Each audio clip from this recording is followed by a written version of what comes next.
In this video, it's basically going to be strictly on Lyft. Uber and Lyft both have their pros and cons and stuff like that, but today we're going to concentrate on Lyft and the recommendations and the problems that you'll probably run into. So, number one problem that I seem to run into is that when somebody orders a Lyft rideshare, which means they're sacrificing time to get to their destination for a cheaper price, which means they'll probably pick up somebody on the way. So, when the customer / rider asks you to rush while they're on a rideshare, that seems to be a big pet peeve of me. And instead of flipping out, you just want to remind them that, hey, you're on a rideshare. Just to let you know, we're maybe picking up other customers, so bear with us. Usually by then they're like, yeah, I understand. Yeah, I guess I do it to myself. That's what they'll usually think. Another one is picking up passengers on the wrong side of a busy street. Now, if you're going one direction, it won't tell you right away that the person's on the left or right till you get to the actual street, and that tells you a big issue because say if you're on a street that doesn't busy street. So let's say if you're on a busy street and there's no way to actually cut across, becomes a big issue. So keep that in mind when you're actually going to pick up the customer and find out which area they're going to be at. Usually they'll let you make U-turns. Really good customers see where your direction you're coming from, and they'll actually cross the street and give you a text or message or whatever. So yeah, passengers canceling the $5 penalty. It's a tough one because I believe for Lyft you have to be within 5 minutes of your pickup, and if they cancel, you get $5. So that's a cool thing. And then passengers will try to argue this whole thing and try to talk to Lyft about it. But again, you get credited because you took your time to actually wait or get within 5 minutes of picking a customer up. Biggest one for me is I use Sprint. It's not the best coverage, but every time I get in the hills of LA, Hollywood, I lose a signal, which ruins the GPS and everything. But if you're smart about it, what you'll do is exit out.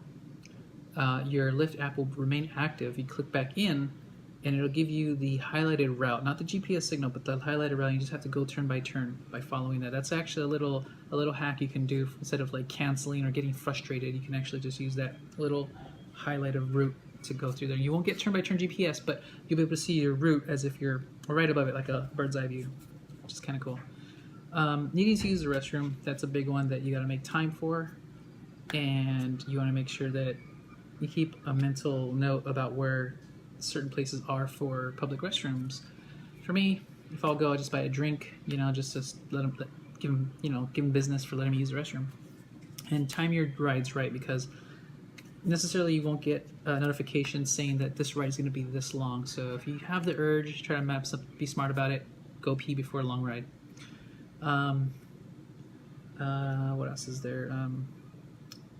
Needing to get gas, same thing. Manage that well. Whenever you get in your quarter tank, just put something in there just in case it's a long ride. Kicking somebody out of your car. Now this one you just have to go through the rules and kind of read through them, refresh yourself constantly about it, because there are going to be people who are just going to be wanting to get themselves kicked out. Usually for me it's no smoking, and if they end up doing it, you have to stop the car, put a stop area, and just be like, look, you have to get out because you can't have smoking in my car. Usually I'll let them do a vape as long as the windows are all open. It's not much you can not much you can ruin in the car with that, but smoking, nope. There's other stuff too. Disorderly conduct. I've already had a girl. There were 3 girls. One of them was drunk. Sat next to me, ended up giving me a kiss, being a little too friendly, and had to end up kicking him out because distraction too while I was driving. So very dangerous. No smoking or drinking. Kids in a car seat. Okay, now this one's tricky because the people driving with kids have to supply their car seat, or otherwise you can't. Kids in a car seat is tough. Again, passengers should supply their own car seat, just because it's a safety issue, safety violation if you don't have a car seat, and a cop pulls you over, they can cite both parties, yourself included. So I keep a car seat in the car. It's my daughter's car seat, and I use it maybe once a week just for safety's sake. If somebody absolutely has to travel and you're kind of the only source of transportation, I'll go ahead and use it as long as the kid is within, the size of the car seat. Other than that, they supply it. Rideshare made and too many people. So what that means is that somebody ordered a rideshare and they only put one person, but there's 3 of them or 2 of them. They are supposed to write. They're supposed to not write, but they're supposed to put on the app that there's 2 riders, 2 seats, or 3 seats. That way, it can compensate for how many you pick up in your car. There's been cases where you pick up one rideshare and then you try to pick up another one, and there's 2 people. You got to tell them to change it. I'm not sure if you can change it on the fly, but you have to notify them, hey, I can't take 2 people unless it states 2. That way, it compensates for how many more riders you can pick up. Adding a destination.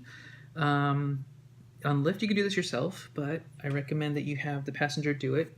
When you add a destination, I believe it'll be added in between the drops, in the pickup and the drop. So you kind of have to just put that final destination, making sure it's the end, and then adding the stop in the middle. It's pretty easy. Let's look for a plus symbol at the bottom right-hand corner, for them at least. And people asking how much the trip will cost. Some people just order it. They don't even bother looking at the price. But when you do order the Lyft app, when you order a Lyft from the app, it tells you right away how much this costs. And you can always inform the customers that, it lets you know right beforehand. Oil changes are a must, especially if you're driving this full time. You have to change your oil. Looking for cheap gas prices is really cool. If you have the Waze app, keep it handy because you can actually look up local gas prices. It'll let you know what the closest is or what the cheapest is. I recommend cheapest. Some people don't like the rideshare Lyft. The Lyft rideshare because they're short trips or they're not as much money. But if you do enough of them, it counts towards a goal and a bonus. And once you unlock that bonus, you can get up to $146 to $196 to $200 something dollars. It's it's really cool. Again, when you go pick up somebody, they're not gonna be there sometimes, and you have to call them. But it gives you 5 minutes of wait time, and you get paid for that. So call after that. They can call you before the timer ends. But after 5 minutes, you usually then should call and be like, hey, I've been out here. Just to let you know, because you actually took your time to wait for them. Just things happen. They run late, elevator, buildings and stuff like that, Track your miles. Once you start this whole rideshare thing, track your miles. There's a lot of apps to do it. It's pretty cool. You're going to need that for your tax season. Save all your receipts, all your gas receipts, all your drinks, your oil changes, your tires, everything that you can that relates to your business. Can write that off. Invest in cameras. Okay, I don't have this myself, but it's soon to be happening. Invest in a cheap GoPros, one facing the back. You can also, what you can do is actually, in case of an emergency situation, you can just always flip your phone on to a camera mode, starts recording. So that's a good thing too. So invest in the camera. So it's always the best thing to do because what if you get an accident? You want to make sure you can document it and again, make sure you protect your hair. But stretch and rest is it's freaking huge. Okay, so whenever you get a chance, whenever you go get gas, you go get drinks, you go for pee, you must stretch the muscles that you're not using. So I do our twists like this. Stretch your legs. If you're driving automatic, stretch your left leg for sure, not getting any activity. And then your neck muscles because you're doing this a lot, looking at your blind spots and stuff like that. So always do that. Engage in conversation. This is one of the biggest reasons you get tips. Engage in a conversation, and then when you guys find a like subject, I swear it makes the world to the customer. They don't feel like it's bored, and the trip goes by like that. It's the best way to get tips, yeah. Impossible turns, which are always these U-turns or a left turn to get to somebody. Don't always feel like you're rushed. You're doing a job. You're doing a service. If they complain, they complain. It's not going to hurt you much, but be safe. That's the key, is being safe, and they'll appreciate that in the long run. Communicate with the passenger. You never know who will leave that big tip. It goes back to the communication because I swear sometimes you get people who are trying to figure out this whole rideshare thing. You get people who are working with Lyft or Uber, and they're actually like undercover workers. Or you can get just big time executives who believe in leaving like a $20 tip. I've gotten that. I'm just like, wow, okay. So I'm glad I talked to him. Treat your rideshare like a business and not a job. So don't think of it as like, oh, I gotta go clock in, I gotta go take this person, blah, blah, blah. Treat it like a business, like you're owning it. It's your car or your rental, whatever, but you're providing the service for them. Make them feel like you're giving them the opportunity to come into your area and you're helping them out. That's the best way. That's the best way to think about it because it puts you in a different mindset. Whenever customers leave, always check the rear seats. I usually, when they're about to leave, I click on the lights in case they're not automatically done with the doors. And I look in the back, glance, or the side, and then you let them know, make sure you got everything. They appreciate that too.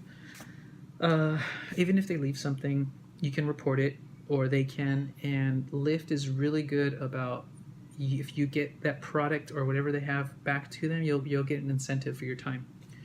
It's pretty good. Be aware of, this is a huge one. This is one that probably doesn't pertain to everybody, but when you leave your app on your phone, no matter what phone you have, and you leave it running a lot, it can produce a burn-in on the screen. What I like to do is I dim the screen, not to the, barely just readable enough, so you don't need it bright, to just be looked at, especially at nighttime.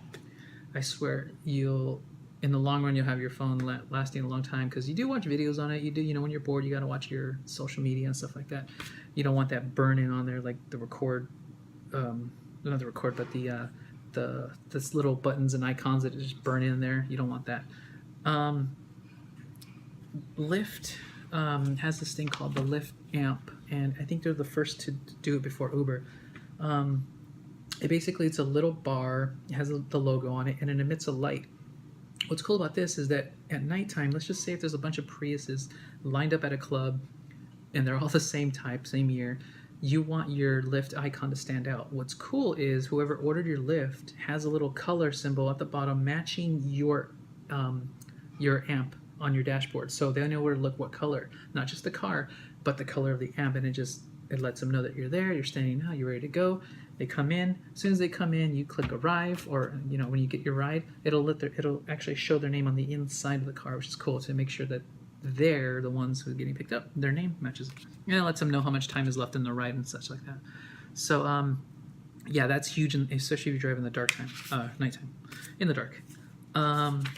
That's pretty much all I got right now. I have another video that I'm going to be doing, which is what you should have in your car, and yeah, that one's good because if there's a lot of first timers, they'll want to see that, and where to get that item. So yeah, I'm gonna actually make some more videos. So maybe you can subscribe, maybe you can like, maybe you can share, and I actually have a website that I'm putting up. It's called theschooldriver.com, and you can go from there. You can actually check out some posts, blogs, articles, stuff like that were relatable to ride sharing and how big it could be and how big it has become, and why it's necessary, and especially in my area, which is Los Angeles. Yeah, so go check it out, theschooldriver.com, or just subscribe here, or I'll have more videos coming up too. That'll do it for now, so stay tuned for the next video. Bye.